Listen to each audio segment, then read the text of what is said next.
What it do, bedtime crew? Hey man, Purple Belt bedtime in the building. Best editor on YouTube in the building, man. Best matchmaker on YouTube in the building, bro. This is my third time recording this. The UFC site fucking froze when I was making this. Bro, dude, I almost committed crimes, dude. I'm gonna be honest. I almost committed crimes, dude. I was that mad. All right, but today you can see the title. You can see the thumbnail. All right, after Sean Strickland whooping Abus Magomedov like he stole something, okay, I wanted to make a video talking about unranked contenders that I think could realistically jump into the rankings right now. People that could legit jump into that top 10 and hang with those guys. And there's a lot of those people in the UFC. All right, so I'm going to go from flyweight all the way down to heavyweight with guys that I do think are legit contenders. Not like Abus Magomedov. What a fraud this guy is. Huge fucking... This guy's a fucking fraud, dude. Okay? Terrible facial hair. Okay? No shot at being ranked. Okay, dude? Listen. Flyweight division. This is an easy one.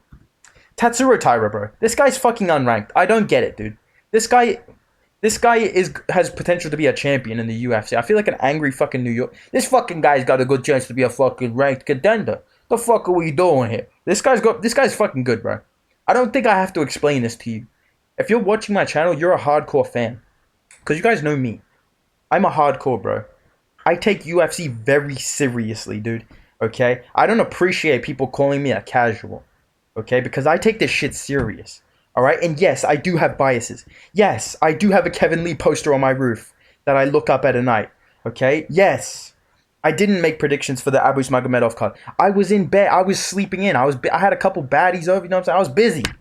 All right, but Tatsuro Taira should be ranked. Okay, moving on. Let me get back on the video, dude. Bantamweight division. There's a lot of options here, right? I was thinking Cody Garbrandt, to be honest, because I do think he could hang with Dominic Cruz right now.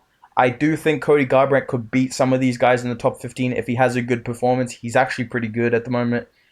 He has bounced back quite well, but his chin is always going to be a question mark. Okay, I think a more surefire bet, in my opinion, would be Javid Basharat. Okay, this guy is one of my boys. If you know me, you know that I'm very high on this guy. Like I'm Nate Diaz. Trust. All right, that was an Adesanya bar right there, bro. Yeah, yeah. I'm part of the Israel Adesanya writing team, dude. I bet you didn't know that, all right? But Javid Basharat, this guy's fucking good, man. I feel like I'm not giving any reasons. This guy, his striking is really nasty, to be honest. He's got a really good ground game as well. I really like that this guy mixes things up well as a fighter. Okay, and I ignore the fact that he's a bobblehead because he is so good at mixing things up. He's got really good ground and pound. He's very high IQ for a young fighter. And I think he has a lot of potential to fight in that top 10. I really do think this guy's a future contender, man. I think you got to keep your eyes out on Javid Basharat if you don't have him watching him already. Get on that shit, bro. Put that shit on. Like it's 8. Tell him to bring out the whole rankings. God did. Sorry, I just had DJ Khaled on him. Featherweight division. Now, this is what I said before. I'm the best predictor on YouTube, but I am a bit biased. All right, and in the featherweight division, my bias is going to show a little bit. I'm going to put Jack Jenkins as the featherweight unranked guy that I do think could hang with the contenders. Now, do I think he would beat some of these top 10 guys? Obviously not. All right, let me just fix my pillows. My back's a bit sore. I was sparring today. Okay, Jack Jenkins is good though, man. I think he's tough. His striking is brutal, dude. He's got a decent enough ground game, in my opinion, similar to Jack Della Maddalena. He makes his money on the feet, and I really do think he could give a tough fight to a lot of these guys in the top 10 standings, man. I think he'd give a tough fight to TKZ. Do I think he'd win? Maybe not. Maybe he would. Right? I think he would be a tough fight for a Dan Ige. I think he'd be a fun fight against, a Movsar Evloev as well, considering how he looked against Diego Lopez, who was unranked as well. So that's the type of performance I'm talking about if a guy wouldn't just straight up beat the guys that are ranked above him. Like, I think Tatsuro Taira, Javid Basharat could easily beat guys in the top 10 and go jump straight up, right? Because that's what happened with Abus, right? They wanted him to do that. I think these guys could do that. Jack Jenkins, maybe a top 15 guy straight away. He could beat one. Top 10, he'd be a very tough fight for them. A lot tougher than Abus was for Sean Strickland. That's the point of this video, okay? Now, in the lightweight division, I almost put Paddy Pimblett. Now, hold up. I see, scroll back up to the video. Don't go down to the fucking comments, all right? I'm not actually putting Paddy Pimblett on this list, but I will say this. Paddy Pimblett's not that bad, bro. Paddy Pimblett is not that fucking bad. I think Paddy Pimblett, with a good performance, could beat Jared Gordon, could beat Matt Favola, could beat Bobby Green, right? So I don't think it's out of the question. Dan Hooker, right? I don't think it's out of the question that Paddy Pimblett could become ranked in 1 or 2 fights.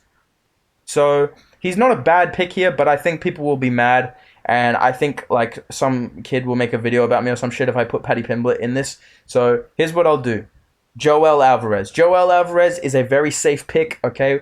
Of course, Joel Alvarez, famous for Bisping's fucking, isn't that El Fenomeno? Alright? Terrible commentary. I fucking hate Bisping. Anyways, dude. Joel Alvarez. Very, very, very good contender. This guy, there's no arguing about putting this guy on this list.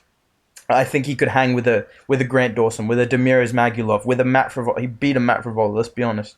A Dan Hooker, right? Joel Alvarez is a tough fight for all of those guys, in my opinion. Very, very well-rounded, very good on the ground, and he just strikes me as one of those guys that's going to be around for a while, and he's going to get really good really soon, and kind of out of nowhere, in my opinion. So that's my pick for the lightweight division. Now, for the welterweight division, bro, maybe this is where you click off the video. I don't give a fuck, dude. All right? I almost picked Rinat Fakhretdinov, but you know what? Fuck that. Fuck you. Fuck Rinat. I don't give a fuck. Yeah? I'm not putting him on this fucking list, dude. You do that to Kevin Lee, it's personal between me and you, yeah? I'm calling out Rinat Fakhretdinov. I'm not actually doing that. I don't want to fight this dude, all right? But listen, I'm not going to put him there. Fuck that. You know who I am going to put on this list? Joaquin Buckley, dude. Joaquin fucking Buckley. I don't care, bro. I know he's a bit chinny. He's explosive. He's got crazy good cardio. He's got very good power. He's weirdly very, like, accurate. I would say he's really settled down the longer he stayed in the UFC. I think Joaquin Buckley as well. One thing that you'll notice with this list, I almost put Paddy Pimblett on it, right? Same with Jack Jenkins. Not necessarily the best pure fighter that's not ranked, but there's a bit of name value there. There's a bit of hype there. And I do think Joaquin Buckley could potentially negotiate his way into a fight that's good. Maybe he steps in and fights Jack Della Maddalena. It's entirely possible, right? Joaquin Buckley's a savage, dude. It's entirely possible. They got to do hydration weight cutting in the UFC, man. You know, thanks, Joe Rogan. But honestly, Joaquin Buckley, I could see him ending up fighting somebody ranked in his next fight. So it's not outside of the question. And speaking of guys that might get a bit of that Dana White privilege, bro. You know what I'm saying? In the middleweight division, we've already got a guy doing this. We've got Ikram Eliskerov. He's fighting Paulo Costa at UFC 291. I just approve 100%. But regardless, he may very well beat Paulo Costa. But I don't want to. I'm not 100% confident in him. I'm more confident in him than I was in Abus Magomedov. But I'm gonna take a safer pick here, and I'm gonna say this guy could probably beat some of the ranked fighters in the UFC. Like, let's be honest, bro. This guy could fucking beat like what's his name? Nasruddin Imavov. He could probably beat Nasruddin Imavov. He could probably beat fucking, who else, dude? Fuck, Derek Brunson, easy fucking W. Could probably beat like I don't want to say he could probably beat Dricus du Plessis, but maybe he could. If he's as good as we think he is. Bo Nickel, dude. This guy's gonna fight a ranked opponent in the next 2 fights. I can feel it, right? The UFC that said they want to take him slow. He'll probably actually win his next fight, or maybe he doesn't. But it's like a get fucked. But that'd be pretty funny, to be honest, to lose to Trayshawn Gore. But regardless, dude, we all know Bo Nickel's getting the push. We all know this guy's gonna end up getting a fucking co-main event of a pay-per-view sooner than later. He's getting the O'Malley treatment. I might as well just embrace it and be honest and say Bo Nickel could hang with some of these guys in the rankings, to be honest. Like, I feel like his grappling is so good, to be honest, and middleweight is so shit as well, that he could randomly beat someone that's in the top 10. Like, tell me I'm wrong, dude. Tell me this guy could not just randomly submit like Andre Muniz or some shit, dude. Or like Brad Tavares, like randomly just chins Brad Tavares. I don't know. Like, bro, you can see it. I can see it, dude. Let's be fucking honest with each other here. And Bo Nickel will probably end up fighting a top 10 guy and win randomly. So that's my pick at middleweight. All right. If I had to put it in confidence, maybe I'll do that at the end. I'll do the confidence order in the end. All right. Light heavyweight division.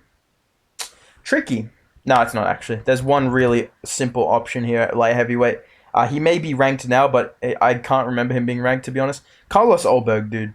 Carlos Olberg could beat a lot of guys in the rankings, in my opinion. Very technical for a light heavyweight. Good power, good speed. We haven't really seen his ground game, to be honest, but that's because he hasn't let it get to that point. So, honestly, Carlos Olberg could catch like a Ryan Spann, could KO a Dominic Reyes, could KO a Jimmy Crute. So, based off that alone, I have to put this guy in here, bro. Like, you're telling me this guy couldn't just beat half the guys from like 8 to 15? I feel like he could. So, Carlos Olberg is a pretty confident pick, in my opinion. And coming in for the heavyweight division, there's a lot of great talent in that heavyweight division. I mean, it's probably the most stacked division in the UFC, stacked like a triple whopper, bro. You know what I'm saying, dude? Stacked up like a bunch of triple chins, bro. This division is stacked to the gills, stacked to the fucking blubber, bro. Killers at heavyweight, you know. I'm gonna put in that goat though. One guy that I truly think has goat potential in this sport, and not many people are talking about. Some people are kind of whispering about he might be the nightmare matchup for Jones. I actually think this guy. I really do think this guy could be a champion, dude. I'm gonna go Parker Porter, bro. Now Parker Porter could easily become a heavyweight champion, and this is why, right? Parker Porter, speed on the feet, speed kills is the saying that Parker Porter always says, right, about his power, right? Crazy power, mad athleticism, cardio for days, great footwork, amazing head movement. I mean, just everything about this guy reminds me of like a prime Anderson Silva, crossed with like a prime Fedor. I've just never seen anything like him. So when it comes to my confidence in these guys, I'm gonna put Jack Jenkins down here. I'm gonna put Joaquin Buckley at 7. I'm gonna put Joel Alvarez at 6. I'm gonna put Javid Basharat at 4. I'm gonna put Parker Porter at 1. Obviously, that's pretty obvious. I'm gonna put Carlos Ulberg at 3. Yeah, I think this is pretty good uh, standings in terms of my confidence of how likely I think they could jump into a ranked fight right now and become a legit contender. So let me know what you guys think of my list. Give me your list down below if you've got anybody different. And if I missed anybody, let me know down in the comments below, boys. Give me your thoughts on Parker Porter KOing Jones and sparring. If you guys saw that video, I posted it on my Instagram at Bedtime MMA. So go follow me over there to see that video. And yeah, boys, make sure you subscribe, make sure you like, and I'll see you in the next video, bro. Goodbye.